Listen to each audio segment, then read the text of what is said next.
But if like say I go stop to the support Peter Obi. As I tell you, I go stop to the supporter. But to be a follower of that man noise.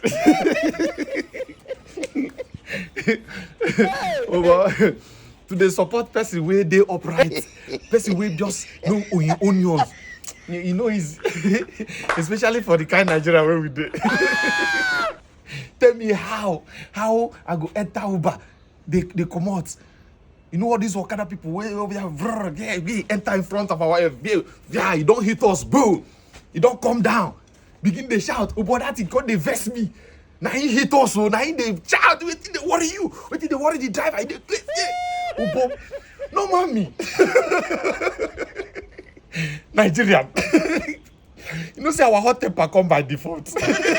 Because every Nigerian when they born come out with this big shout of cry. So our anger come by default. So no man me. If you don't come out, maybe you follow the person with better blow.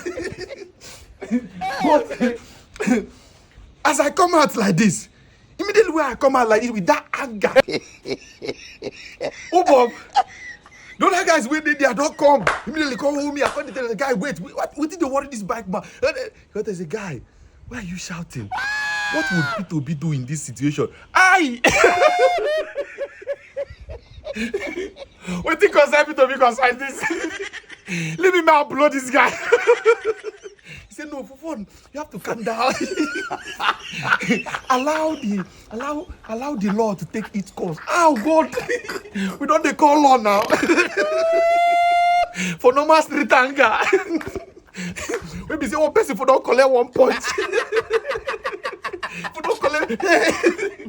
Now they come Peter Obi. Oh, but that time I can't realize, I can't see that true.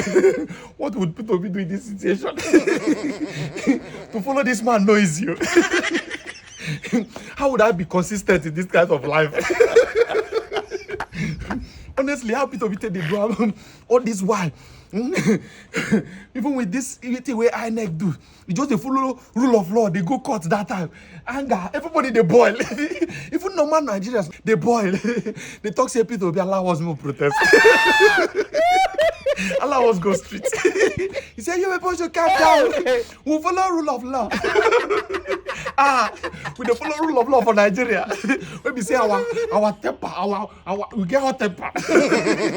Our temper they hot. Oh well, I realized man, you know easy.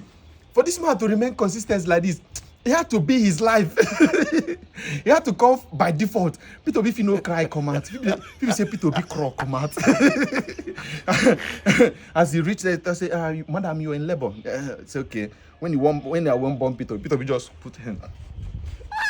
Which country is this? Now Peter Obi be like person will go talk, come out. Which country is this? Nigeria. Okay, let me go now. I will have to repair this country. There's a lot to do.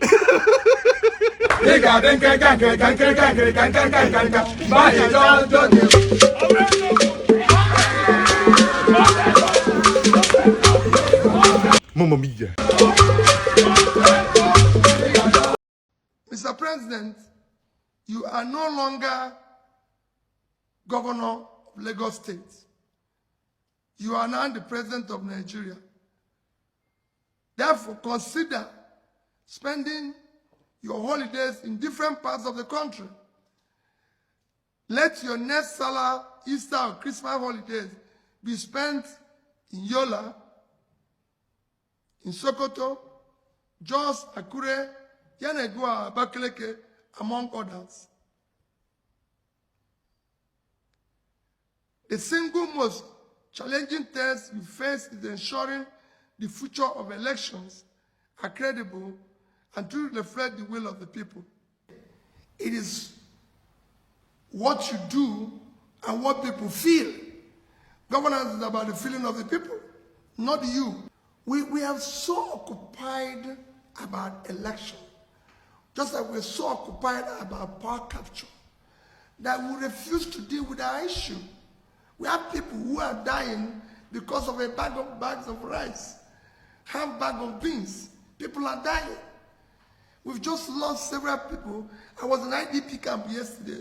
I was in hospital yesterday where we don't have basic things. And I'm talking about 2027.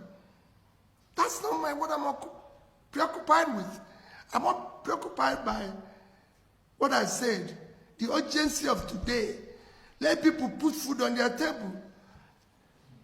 Let there be medical care in our primary health care. Okay, lastly, His Excellency. That is not a country. We need to show more commitment to the future of our country. None of us is going to live here forever. So we must build a better society for our children. And to build it, some of us will take the risk. That is the part of what Dele and Co. also going through. And not just him, every person, even the oppositions at local government level, at state level, everywhere, are going through that. Our national debt has risen astronomically from approximately 15 trillion in 2015 to over 100 trillion today. This sharp increase has occurred within the last 18 months under the current administration. Ironically, these borrowings are largely allocated to non-generative programs and projects, leaving little to tangible development assets. Inflation remains an all-time high. Businesses are collapsing, and manufacturing companies are barely surviving, further contributing to already high unemployment rates. We hold periodic elections that are no longer genuine. Our electoral process are visibly flawed, lacking transparency and credibility. Although Nigeria is a democratic country, the electoral process falls far below acceptable standards, with the people's vote often not counted.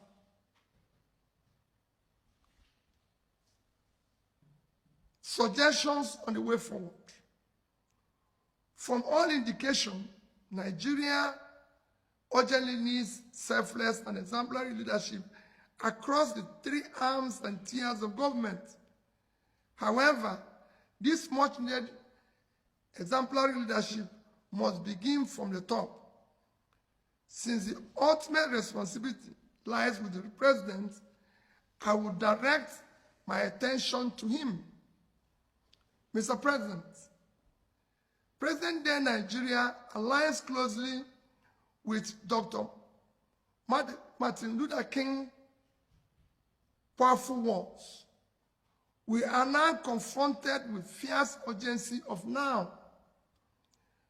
This is no time for apathy or complacency. This is time for vigorous and positive actions. Because we all love Nigeria and desire its prosperity, I would like to suggest some actions I will have personally approached differently. It is time to confront our national problems boldly, decisively, with a sense of urgency, and I suggest as follows.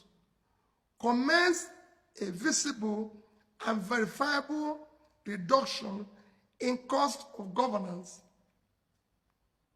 to be able to allocate much-needed resources to critical areas of development such as security, health, education, and poverty alleviation. Aggressively and visible attention should be given to combating corruption effectively. While addressing past corrupt practices, we must ensure proper investigations and recoveries are related to missing funds or their sources. The focus should be on eliminating current and future official malfeasance through increased transparency and accountability in public procurement and contract awards, as well as thorough monitoring of execution of projects to ensure that limited resources are efficiently utilized and applied productively. All future borrowings must be tied to regenerative investment and visible, productive assets that will benefit the nation. This will ensure both productivity and the ability to service and amortize such loans, rather than continue the current practice of accumulating massive debt with no tangible returns, which places undue strain on future development revenues. Mr. President, out of approximately 580 days you have been in office, it is reported that you have spent about 30% or around 180 days on more than 30 publicly recorded trips overseas. My appeal is that you dedicate 20% of 2025, roughly 72 days, to visit each of the 36 states for 2 days each. As a president, such visit will give you opportunity to better understand their economic and security situations across the country.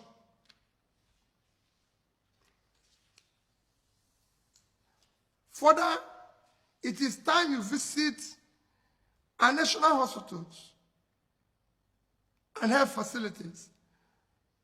You may consider, for example, that your next medical examination be conducted in one of our national hospitals or regional federal medical centers, such as FMC in Sokoto, Birnin Kebbi, Calabar, Omuahia, Akure, among others. This will allow you to assess the state of healthcare facilities available to Nigerians. It will also help you to understand the condition of our hospitals and clinics, enabling you to make informed decisions on how to upgrade and make them efficient.